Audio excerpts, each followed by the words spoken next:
Your home's value will always go up. Newly built homes are better than old. We take a look at some things the property industry would have you believe that don't necessarily stack up. House prices don't go up all the time. The property market is cyclical. It goes up, down and back again. So try not to obsess over rising house prices or when the best time to buy is. Focus instead on the ideal home you want. You don't have to go down the traditional real estate agent route. While purchasing through a traditional real estate agent will reduce a considerable amount of administrative hassle, choosing to go it alone could save you a serious amount of money. For example, you can use online agencies, or you could be creative and drop flyers through the doors of homes in areas where you're keen on buying. Buying bigger isn't always better. Bigger houses will only appeal to a select number of buyers who can afford them. Though owning a bigger property might appear to be a better investment, it could limit your access to buyers if you choose to resell your property in the future.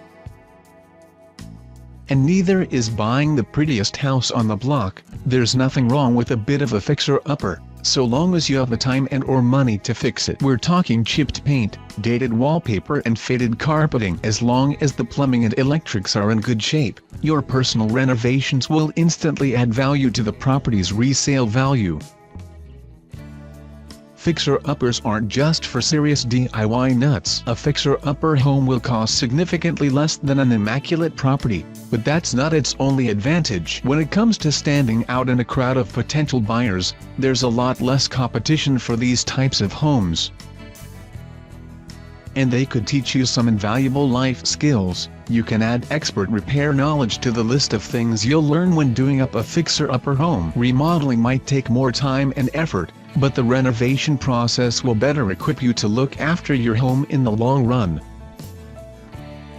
Cheaper isn't always good. Quality lasts. There's a big difference between purchasing a slightly run-down house with solid foundations and a swanky new property that has walls as thin as cardboard. Don't be fooled by appearances and always check whether the structure has been built to last. This is especially important when it comes to new homes, because they simply haven't been around long enough to stand the test of time. You do need a home inspector surveyor. Get a reputable home inspector surveyor and follow them around your potential new home, making notes as you go along so you'll be able to use any problems they encounter for future negotiations. This will also set you up with a decent checklist of things you need to complete, look after and buy if you choose to go ahead with purchasing the property. You should talk to the neighbors before you buy. Find out who your potential neighbors are and speak to them about any plans they might have to put up new additions. Their new tennis court or garden fence might lower the value of your property in the future.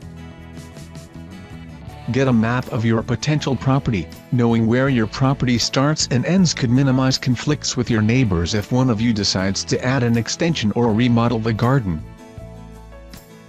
New homes can be better for your health and your long-term finances. New homes tend to be better insulated and more energy efficient, which means you'll be doing good for the environment while cutting the cost of your energy bills. On top of this, a new home is less likely to require maintenance or be associated with harmful materials, such as asbestos and mold. It's about space, not how many rooms a property has. Space is usually only thought about in terms of the number of rooms a property has, but is that third bedroom more of a storage unit than a comfortable space to sleep in? Consider purchasing a property with fewer rooms but more space per square foot, and you could easily convert some of it into a spacious new bedroom, ensuite bathroom or study.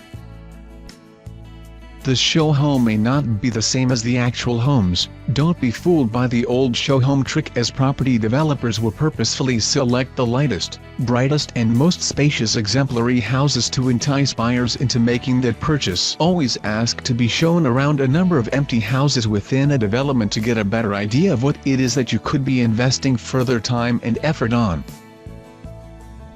You can find out a load of information yourself on the internet. When it comes to sussing out what to expect when purchasing a new home, the internet is your best friend. From crime statistics to future developments in the area. Plus, property forums and sites like Reddit are filled with expert advice and experiences written by home buyers. Read and learn from their knowledge, tips and mistakes.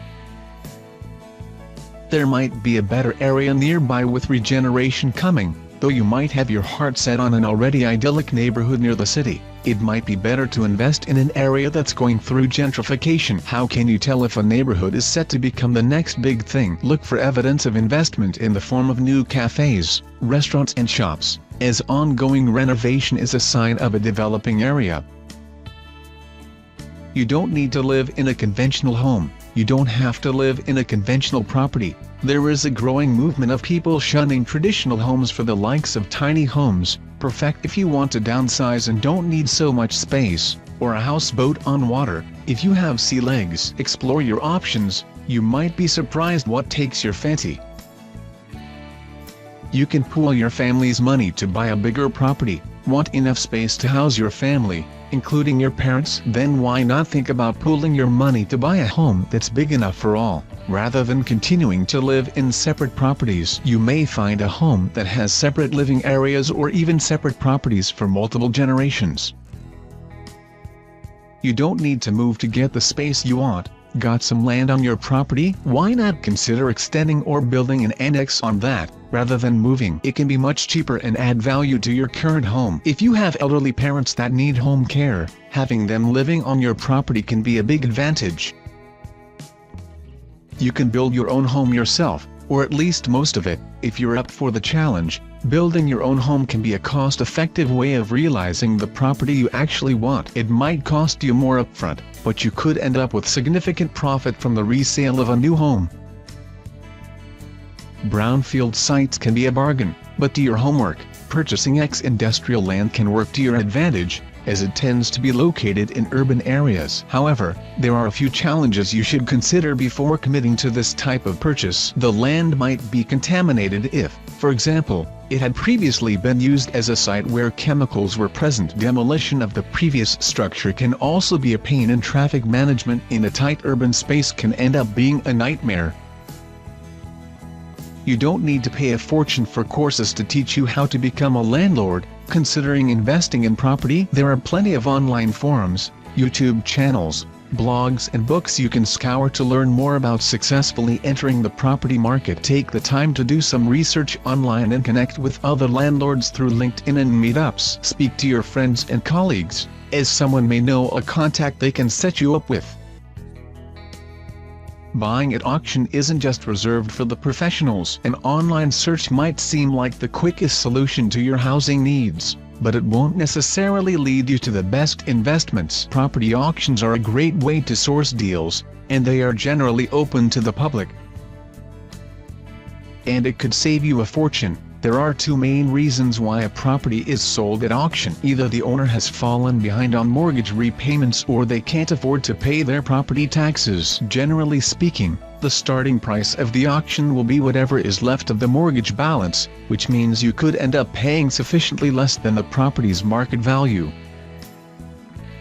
You don't need to buy a home at all. While owning a home is often held up as one of the things you must do in life, it doesn't necessarily work for everyone. If you want the freedom to move around, whether at home or to relocate overseas, then renting can often be a better option, as it offers more flexibility.